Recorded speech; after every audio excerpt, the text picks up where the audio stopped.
So you want to build an EcoBoost Swap car. I got one. A lot of people talk to me about them. Let me tell you the real insight on it. The true, the false, the goods, the bads. Let's go through on this little EcoBoost Swap journey and help you make a better decision whether or not that's something you want to do. I've had this completed car running for about 5 years now, and let's just go through some of the common questions that people have about the EcoBoost Swap, the goods, the bads, and kind of run through some of the BS that people bring up about them. But I'm also going to bring up some of the actual important things that you might need to know when it comes to doing an EcoBoost Swap. This video is going to be about the 2 liter and 2.3 liter. So let's just go and get started. The 2 liter is in just about every single Ford vehicle, cars, specifically from like 2013 up until when they stopped making cars. They're readily available. They make, low to mid 200s stock with bolt-ons. You can make high 200s to the tire on 93. You can make, if you want to put a big turbo on it. Stock fuel system, I think you're limited to around 350 wheel horsepower. You can start running ethanol mixes, things like that. Most of the time on a stock 2.3, you're probably going to be limited to about E30, which is 30% ethanol. And that brings up a first good point with the EcoBoost, is when you're doing one of these swaps, you're going to be probably using a stock ECU. So you're going to be going to Ford Performance and getting a control pack, or you're going to go to a company that deletes PATs, similar to what Gem Sport specializes in. Specific car, I went with a Ford Performance control pack. They're about $2,300 when I bought mine. I think they're up to about $2,600. So when you get a Ford control pack, it comes with a bunch of unnecessary stuff. An EcoBoost Mustang intercooler, charge pipe setup, intake, stuff that's not going to be very specific to any kind of vehicle you're going to be putting it in, unless you're putting it into that Mustang. So it's kind of irrelevant. So it's almost cheaper and better off, since you're going to be making custom charge pipes and things like that, to just go ahead and get a kit from someone like Gem Sport. They very well trusted. Never had any issues with it, and that leads to one of the first problems I had with mine. So Ford Performance, the ECU comes with Ford Performance tune, and they had a mid-year change on some of the vehicles. They required a temperature sensor on the fuel line coming in. The harness I used for this car did not have a temperature sensor on that fuel line. The car on that factory Ford Performance tune would start, it would rev fine, but as soon as it saw any boost, it would go into limp mode and kind of just fall on its face, and it wouldn't adjust the high pressure fuel pump to support the fueling needed. So I ended up having to get a custom tune with that, and not every custom tuner for the EcoBoost platform is going to be able to do that. So I went with Panda Motorworks. They got me hooked up, but that is just one of the issues with trying to find one of these kits, or trying to use the Ford Performance kits. I haven't heard of that being an issue with the Gem Sport stuff, so that is relatively new to the market, maybe the last 2 years, and their stuff just works really, really well, and I think they have a lot of that stuff already just figured out for you. So going back to the engines in just about every single car as a factory option, and I'm starting to see those in junkyards if you wanted to pull one yourself. You can find them for about $1,200 to $1,500 or so on carpart.com, so relatively available. The next thing is the 2.3 EcoBoost. So they came in way more than just the EcoBoost Mustang and the Focus RS, and it's actually something you want to look into before buying something from an EcoBoost Mustang or a Focus RS. In the Lincoln and Ford SUVs, so the Explorer, kind of same size SUV, they came as the base model engine for those. The engines from the Explorer, you can find those for $1,200 to $1,500, similar to the 2.0s. If you go to the EcoBoost Mustang and the Focus RS, those engines get up to anywhere to about $4,500. So you definitely want to look into the SUV options. I've heard some rumors that they're slightly different. I've heard the turbos are slightly smaller, like a millimeter or two smaller in diameter. I've also heard that the compression ratio is higher on the Explorer engines. None of that has been validated by anybody.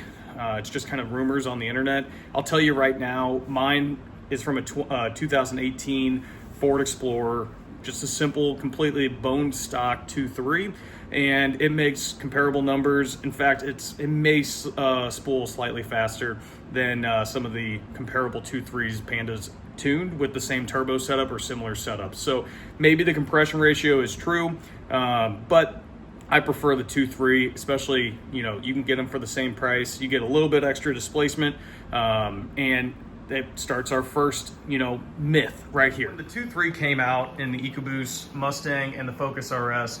They came out and people were popping head gaskets, throwing rods, things like that. And that has not been my case whatsoever. This car makes 490 wheel horsepower and 390 foot-pounds of torque on the dyno. I race it on road courses, have been autocrossing and doing time trials with this car for the last 5 years, and I've never had one issue. I race it at about 440 wheel horsepower and 370 foot-pounds of torque.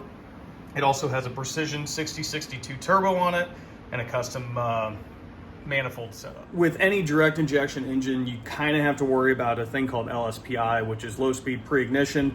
That seems to have kind of gone away in the last couple of years with oil technology, and then also just quality tuning and fuel. So I run my car on E50, and I have, like I said, I haven't had any issues. One thing you do want to keep out for is you want to keep torque. It seems like if you push torque over 400 foot-pounds, that's when they start slinging the rods out.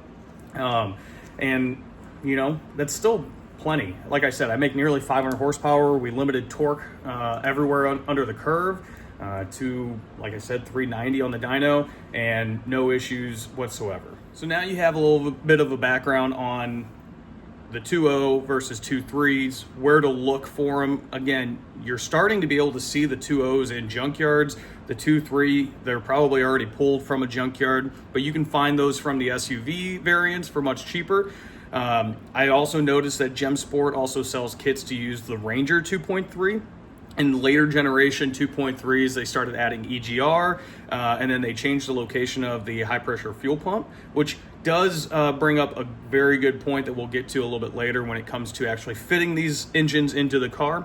And now that they are supported, that is another option. I haven't looked into pricing on those. It doesn't seem like many people are going that route unless they want to use the 10R80 and the all-wheel drive transfer case.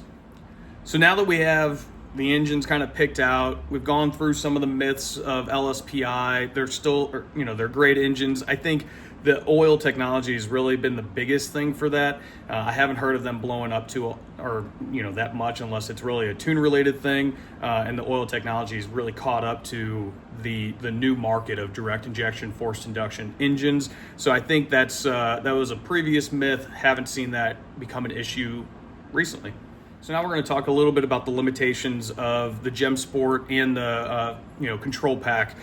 It's a standalone ECU. It's basically a factory ECU. They delete PATs on it, and then you can tune it with a Ford access port or things like HPT tuners and things like that. But when I say standalone, it is very standalone. When you think of something like a Holly, which is what I'm going to be running on this car, or a Link ECU, you can set up traction control, launch control. You can integrate wheel speed sensors for control of that. You can set up additional safeties for like boost cuts and all kinds of additional things. This, using a factory Ford ECU, you're going to be limited, but also get the benefits of a factory ECU, if that makes sense. So there are certain safeties in the factory ECU type swap kits that some of the aftermarket standalones do not offer. But then again, you're missing out on a lot of the race-specific applications that the aftermarket standalones do offer. So you're going to be kind of stuck with the 2.0, 2.3 doing manual swaps. Gem Sport does have the ability now to use, they delete PATs on factory ECUs that came with automatics. I don't know of many people using those, so I don't have firsthand experience with that, but I will say for the swaps that you're going to want, 8 HP, the DCT swaps in racing applications, this ECU can't do it. Now, you could do those swaps with the analog DCT options and 8 HP options, but I've heard some mixed things about it. I might try it at some point, but if you're going to want to do an 8 HP swap with the EcoBoost, you can look into the Jaguar XE or the XF. They both came with a 2-liter EcoBoost. So they have an 8 HP 45 that'll bolt right up to the EcoBoost bell housing and work. So again, turbo lambic is basically what you're going to want to do with an analog setup if you go with a factory Ford ECU type swap kit. Now, Link makes an ECU that handles direct injection, and that's the biggest issue with these engines on why it makes running an aftermarket ECU difficult. It has to be able to have the ability to run a DI, direct injection driver setup, so it can actually function as designed. So going over the factory style ECUs, again, this is a Ford Performance Control Pack. I have a Cobb access port specifically designed for the access port, or for the Ford Control Pack. You use a normal access port for, if you get a Mustang ECU from Gem Sport, you would use a Mustang access port. If you get, a Focus, whatever, you would get an access port for that. So there's tons of tuning opportunities there. So if you're going with a manual, I think the Gem Sport ECU is more than adequate for what you're going to be doing, especially if you're just going to keep it stock engine, stock tune. That's the way to go. You have all the factory parameters with the manual transmissions.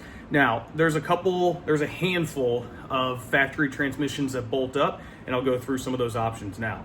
So you have a 2001 to 2011 Ford Ranger with the 2.3 Duratec. Those transmissions are called the M5OD-R1.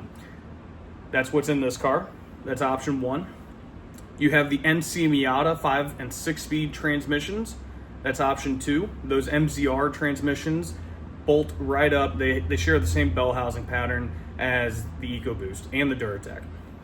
Then you have the third option, which is the MT82 from the EcoBoost Mustang. Those are becoming more popular. Those transmissions, you can get them for $600-700. The Ford Ranger transmissions, the M501 or OD R1, you can find those in junkyards for about $150 already pooled. The NC transmissions, I try to avoid those at all costs for anybody doing these swaps. Those break under the factory Duratec MZR power. Now, I will say, this Ford Ranger transmission, it's been holding up pretty well when I limit my horsepower and torque to 440 horsepower to the tire, and that's about 370 foot-pounds of torque. When I tried turning it up to my 490, 390 foot-pounds tune, they break in pretty short order. They fail the input shaft bearing, and then the rest of the transmission kind of just kills itself. The MT82, you require basically, they make custom length adapters for the shifter location. They're about $600, so it does add some cost. But with the MT82, you have the same flywheel, clutch, everything as what the Ford Ranger uses. So one note that you need to know when doing these swaps. So if you use a flywheel from, say, a Ford Ranger, then you're going to need to use a Ford Ranger starter. If you use a flywheel from an EcoBoost Mustang, you're going to need to use the starter from that EcoBoost Mustang. And the reason why is the gear pitch and counts all change between those engines. So you need to make sure whatever flywheel you use for whatever transmission you're using, you need to use the starter from that same vehicle. So you can't use a Ford Focus starter with a Ford Ranger flywheel.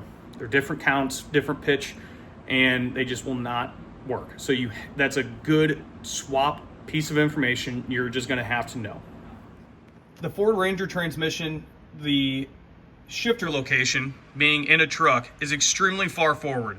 So I made this remote mounted shifter right here. It's relatively simple. One note is you want this pivot point to be as high as the pivot point in the back. That way your shifter ratio isn't as short as what mine is. I designed this really early on in the swap. And I wish that this was about an inch or two taller. That way I would have a better shifting ratio. But this does work pretty dang well. EcoBoost Mustang shifter, I think, needs to be pushed back about 5 inches from the people that I've seen, at least in an EcoBoost Swap Miata. So all that stuff, you're gonna have to dictate when the time comes, depending on the vehicle you're putting this in, and where your shifter ends up coming out. So now we've talked about manual transmission options and the factory ECU options. Now, if you want to go to an automatic, the 8HP, like I said, the Jaguars, the 2013 to 2018 came with a 2-liter EcoBoost, and those were backed with an 8HP 45. Those, I think, will hold up plenty of power for anything the EcoBoost is going to make. Now, if you really want to run that and integrate it properly, you're going to want to run a Link ECU. Now, the Neo 4 is the one that they came out recently with that handles direct injection, and that's what you actually need. Again, it comes and handles it has the DI driver available for that Link Neo 4, and that's what you need for the EcoBoost. Really, any direct injection swap. But what that allows you to do is have CAN communication between a turbolambic or a CAN TCU to run the DCT from the BMWs or the 8HPs. What that is really important for is blips and cuts on throttle. This is an electronic throttle body. Otherwise, you're going to have kind of jerky shifting, or you're going to be relying on some tuning in the transmission side in order to slip those clutches and that torque converter in order to make that a smooth engagement on acceleration or decel.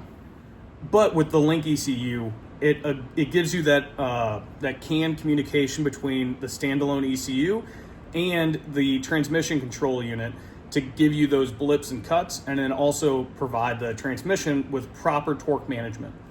So now we've talked about options from cars that are on the road and in junkyards for transmissions, both automatic and manual. There's a couple kits that you can do to run the normal Tremix. So TKO, TKX, T56, things like that. You can either get a QuickTime bell housing adapter, or you can go to S-Slinger and then convert to a small block Ford bell housing. They're roughly the same price overall in terms of all components. So the QuickTime bell housing, I think, is $1,900, and then you would just use your factory, or the factory options for a clutch with the disc that has the proper splines for your transmission input shaft. But you can still utilize a factory starter, things like that. If you go with the S-Slinger setup, you're going to have to go with a high torque, specially offset starter. It's going to have a flywheel adapter, so you would run a small block Ford flywheel.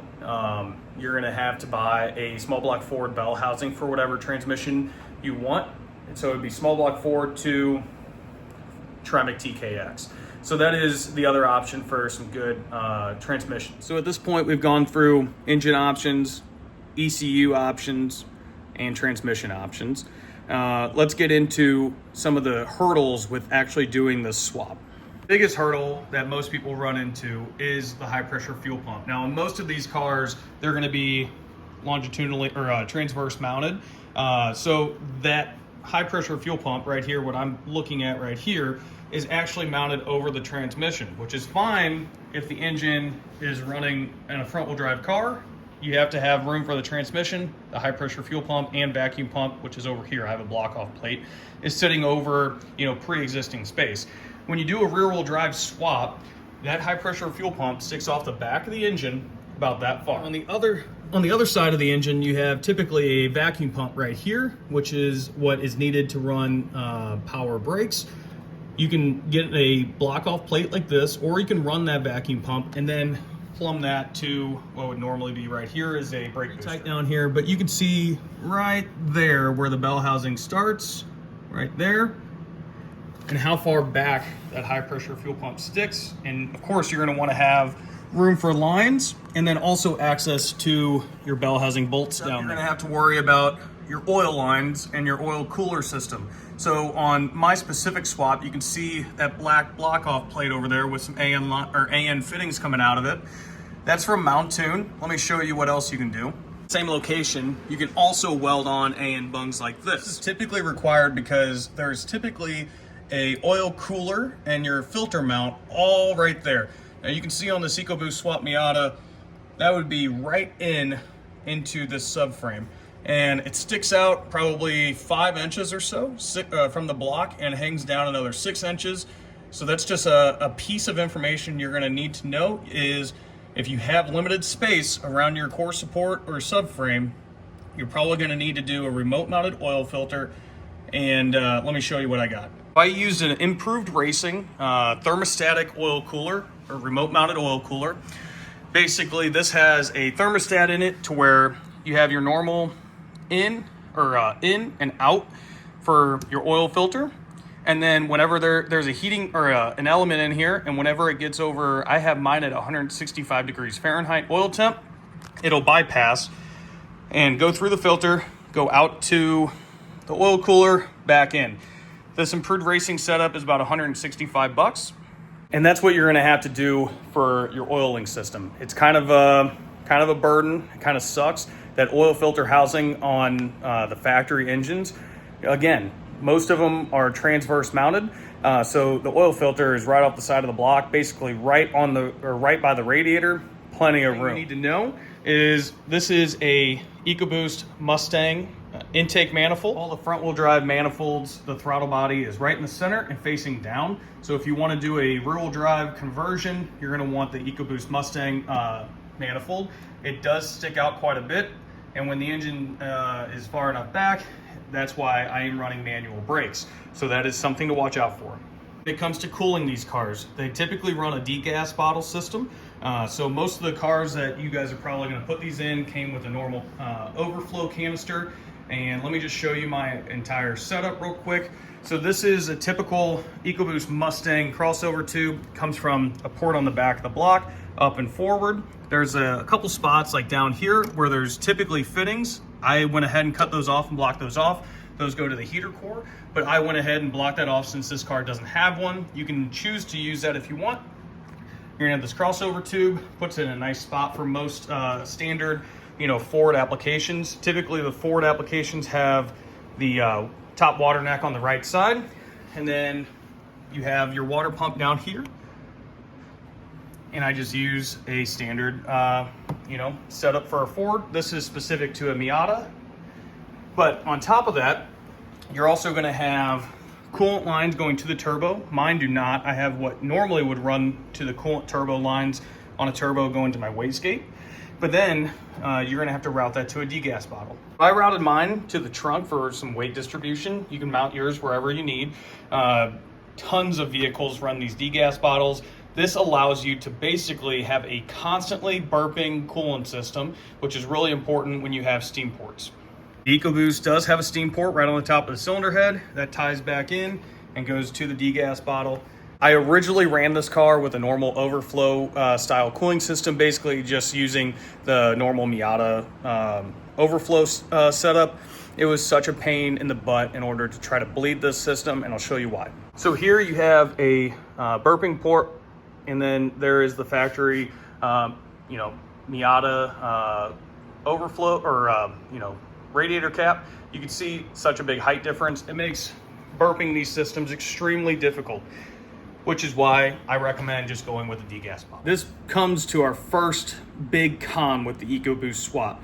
So you saw while we were just looking at the cooling system, this is a head-of-fold design. Both the 2.0 and the 2.3 have a head-of-fold design in the head. It helps with spool, it helps with catalytic converter warm up, so it's a great thing for factory cars. It makes doing swaps pretty easy. The biggest bottleneck though with this thing is there's coolant flowing around the exhaust ports in the head, which makes this really hard to keep cool. This radiator that I have right here, it's a triple pass. It's one of the largest, it is the largest radiator that you can get for a Miata, and it just keeps it cool. I had a Mishimoto 3-row race radiator in there before. It wouldn't last a lap and a half on the road course, even turned down to 315 horsepower. Now the Miata, it's relatively limited on front area to the radiator.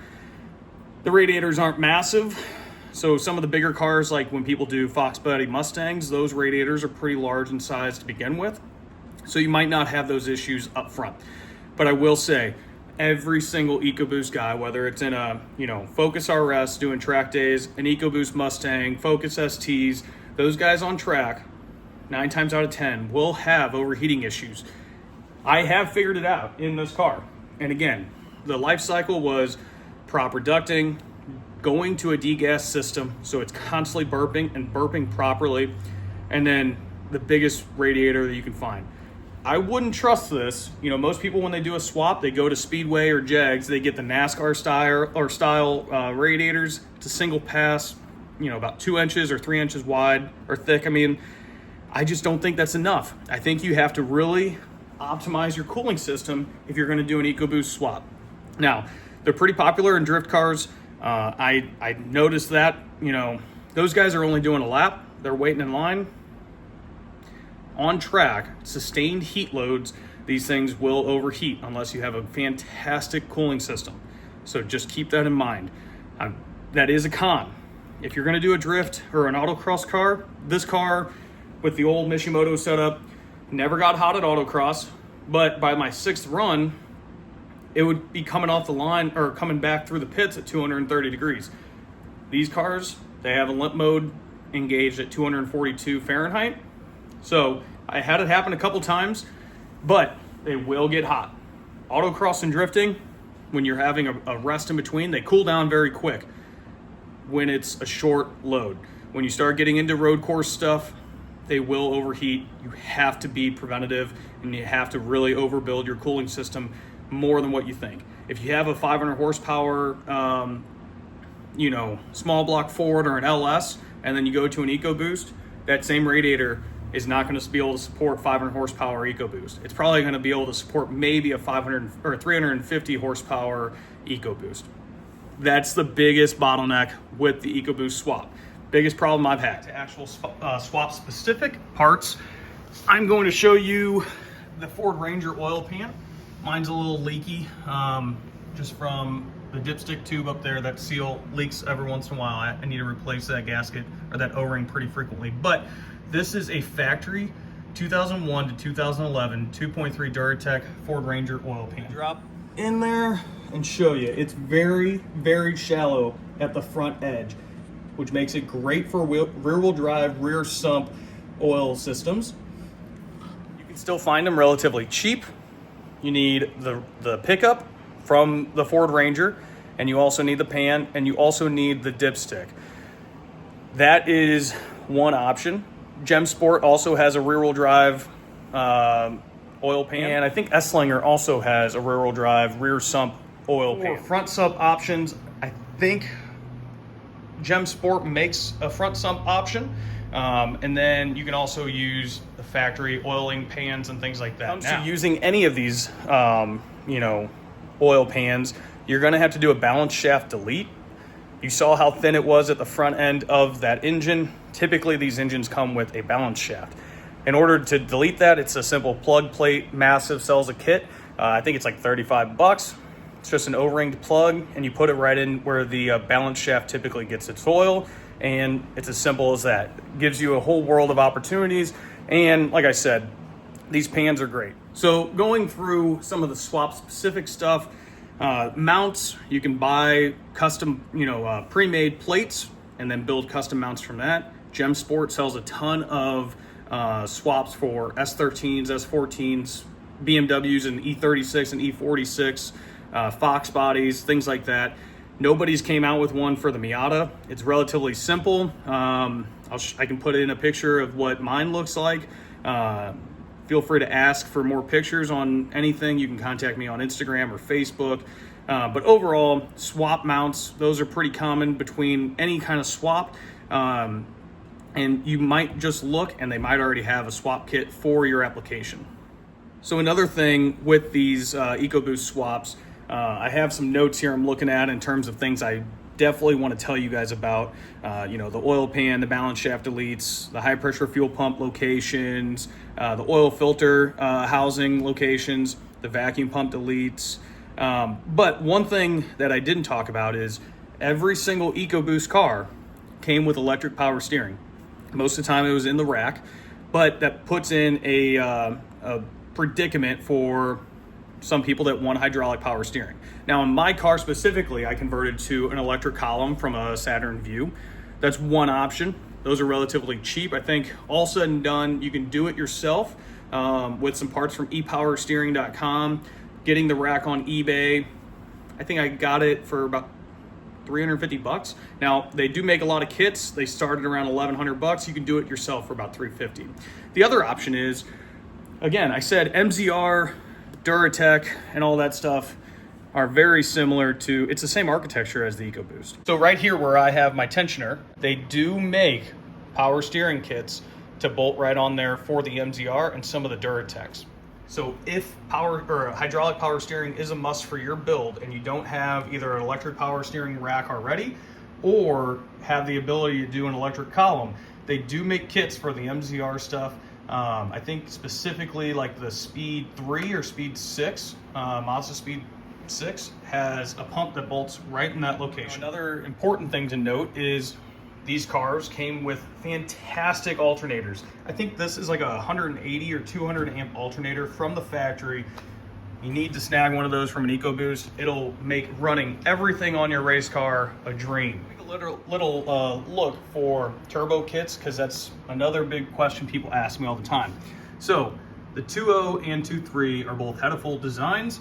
The 2.0 is on the older stuff. It's just one hole right there. They make these adapters. You can find them on eBay to go from 2.0 EcoBoost to basically like a 2.5-inch hole and build your own turbo kit from them.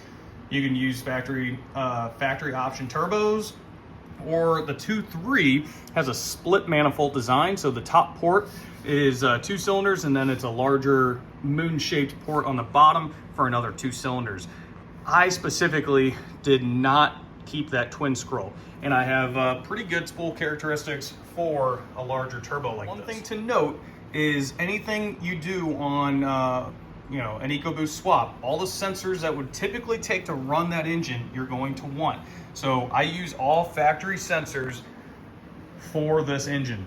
So every sensor that came on this engine pulled from the junkyard is being used again. Now the only one that I had issues with was the fuel temperature sensor that goes up by the high pressure fuel pump. That's the only one that I've seen is slightly different between some of these vehicles. So this is my recommendations, right? Find one of your EcoBoost from a non-ST or sports car variant. So SUVs, Ford Fusions, things like that are going to be where you want to spend your money. If it has ST or Mustang or RS in the name, you're going to be paying a premium for those engines. I have not found anything to prove that those are worth more. I think they're an identical engine. So when you're doing a swap, start with one of those, economy car 2.0 or 2.3s. That's my first piece of recommendation. The second piece, go way overboard on your cooling system. Again, it's a turbo vehicle, so you're gonna have to do an intercooler. Don't overbuild your intercooler. I currently have way too much intercooler for this. I built this car to make 600 horsepower and hold up on a track. That never became actuality. So I have an intercooler that is way too thick, blocking cooling and airflow to the radiator. But overbuild your radiator, always add an oil cooler, and limit your intercooler to what you need. Be realistic with your goals. There's not many people out there making more than 500 horsepower on these things. You're probably gonna end up realizing 400 horsepower from an EcoBoost is more than enough. So when I say that, fit the best radiator you can fit in your chassis. If you can go triple pass, go triple pass. If if you can get really big surface area on the front face, that's what you want. Try to get the biggest radiator you can possibly get. Run the degas system. That's just going to be my number 2 setup. Try to run the best cooling system you can and try to stick as close to factory routing as you possibly can. Number 3, use factory sensors, coils, everything you can from a factory car. It's just way better, as much as possible. The factory Motorcraft stuff works fantastic. You can make some huge power. Again, this is a completely stock, unopened engine. The only thing I did was delete the balance shaft on this engine. Everything else completely stock. To the coils. Sorry. The only thing I've changed is the spark plugs. They are a step colder, and the high pressure fuel pump. But that's not needed for lower power setups. But run the factory Motorcraft stuff everywhere you can. It's great stuff, and it's reasonably priced. And overall, when you're thinking about doing this swap, write it all out on paper. Know what you want, because it gets expensive having to do it 2 or 3 times. I feel like I've wanted to change things over and over again. I've gone through 3 of these Ford Ranger transmissions over the 5 years of racing. The last 2 years have been great, knock on wood. And overall, I've found that limiting the horsepower on the Ford Ranger transmission was a must. But overall, plan out the entire build. Know what you're going to want. If you have your heart set on an EcoBoost Swap with an 8 HP, start with a Link Neo 4. Get your, 8 HP from a Jaguar, and just start with that. The reason why I say that is it's going to cost you probably $2,200 from Gem Sport for that ECU and wiring harness. It's $4,500 for the Link. Just do it up front. Make your list, plan it all out, know what you're going to do before you start doing it. I kind of went in thinking it was going to be a 600 horsepower street monster, and then I started racing it, and I realized, really, in this car, 400 horsepower is more than enough. Anything over, and it's just for spinning the tires. So that's a big piece of advice for me, and that's my final piece of advice. Adding it all up from real numbers, I think you can do an EcoBoost swap in just about anything. Real numbers, if you're going to be keeping, stock turbo and lower power. If you want to make 350 horsepower to the tire or less, I think you're looking at around 11 to 12 grand if you do the work yourself. And again, that is buying the Gem Sport ECU, doing a junkyard MT82 transmission, stock fuel system, high pressure fuel pump and injectors, and that setup, you'll be good for 350 horsepower to the tire if you get a 2.3. So that's the real range. That's not cutting corners and doing a lot of work yourself, but I realistically think you can do an EcoBoost swap for 11 to 12 grand. If you want more, it's really just a turbo and a tuner, and you're already gonna have a tuner in that 11 to 12 grand range. But that is the realistic numbers that you're looking at to do an EcoBoost swap.